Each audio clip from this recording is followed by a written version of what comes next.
माननीय अंजली दमानिया या स्वतः आदरणीय उपमुख्यमंत्री अजितदादा पवार साहेबांना भेटल्यात आणि त्यांना जाऊन भेटून ज्या कागदपत्रासहित त्या भेटल्यात त्यावरती माननीय उपमुख्यमंत्री अजितदादा आणि माननीय मुख्यमंत्री देवेंद्र भाऊ आणि उपमुख्यमंत्री अजितदादा यावरती स्पष्ट उत्तर देतील।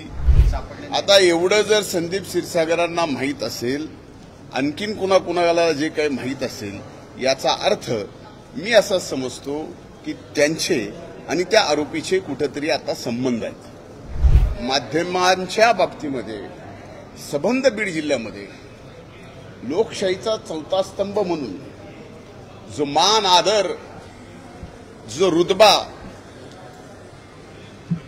आजही आहे ते कुठेतरी हळूहळू कमी होत चाललं आहे। एक मला पूर्ण बोलू द्या। आता दोन तीन मेजर आता परत आरोप केले जात आहेत की मंत्रिपदाचा असणारा लाभ घेणं आणि याच्यावरनं तुमच्या थेट राजीनाम्याची मागणी करणं। एक बघा, या विषयावरती मी काही उत्तर देणार नाही।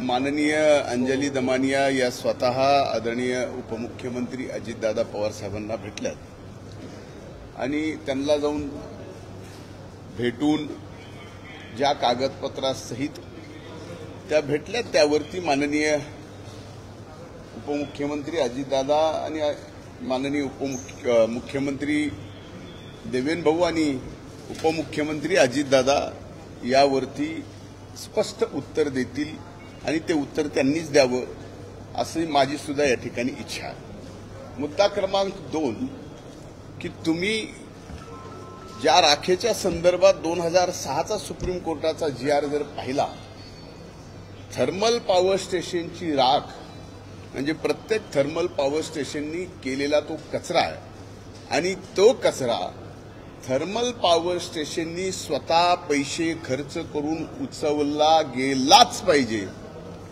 हा सुप्रीम कोर्टाचा निर्णय आहे। आणि अशा निर्णयाच्या बाबतीत हे डायरेक्ट सरकारशी संलग्न नाही, महानिर्मिती एक वेगळं मंडळ आहे, त्यामुळं मूलतः याच्याशी प्रॉफिट ऑफ बेनिफिटचा बिझनेस विषय कुठे येत नाही। पलीकडे आणखीन काय विचारायचं? संदीप क्षीरसागर यांनी म्हटले कृष्णा अंधारेसोबत काहीतरी वाईट घडलं असेल, सापडले। आता एवढं जर संदीप क्षीरसागरांना माहीत असेल, आणखीन कुणाकुणाला जे काही माहीत असेल, याचा अर्थ मी असा समजतो की त्यांचे आणि त्या आरोपीचे कुठेतरी आता संबंध आहेत आणि ते संबंध असल्याशिवाय ही माहिती त्यांना मिळू कशी शकते? जी माहिती त्या कृष्णाला काय झालंय काय नाही झालंय याची पोलिसांना माहिती नाही, तुम्हाला माहित नाही, म्हणजे तुमचे एवढे मायक्रो कॅमेरे त्याला माहिती नाही, तर त्याला कशी माहिती असू शकते? याचा अर्थ त्यांचा कुठेतरी संबंध आहे आणि त्या संबंधातून अशा पद्धतीच्या बातम्या पेरायच्या।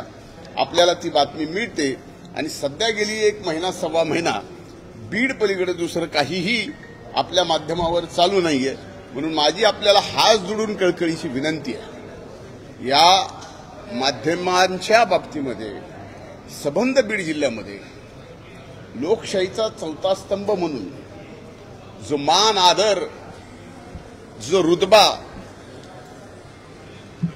आजही आहे ते कुठेतरी हळूहळू कमी होत चाललं आहे। एक मला पूर्ण बोलू द्या। आता म्हणून माझी आपल्याला विनंती आहे की पहिल्यांदा आपण सुद्धा जर्नलिझम म्हणून काय खरं काय खोटं पूर्ण याच्यातली तपासणी केल्यानंतर एक जिल्हा असेल किंवा त्या जिल्ह्याचा नेता असेल, एक मतदारसंघ असेल की त्या मतदारसंघातला कुठलाही नेता असेल, भलेही मी असेल, त्याला माध्यमांनी शिक्षा दिली पाहिजे, त्याच्यावरती मीडिया ट्रायल चाललं पाहिजे, या मताचा मी आहे। पण ज्या संतोष देशमुखची ज्यांनी निर्गुण हत्या केली त्या हत्येकरांना फास्ट ट्रॅक कोर्टामध्ये नेऊन फासावर घातलंच पाहिजे, या पहिल्या दिवशीच्या भूमिकेत आणि आज माझ्या भूमिकेत कसलाही बदल नाही।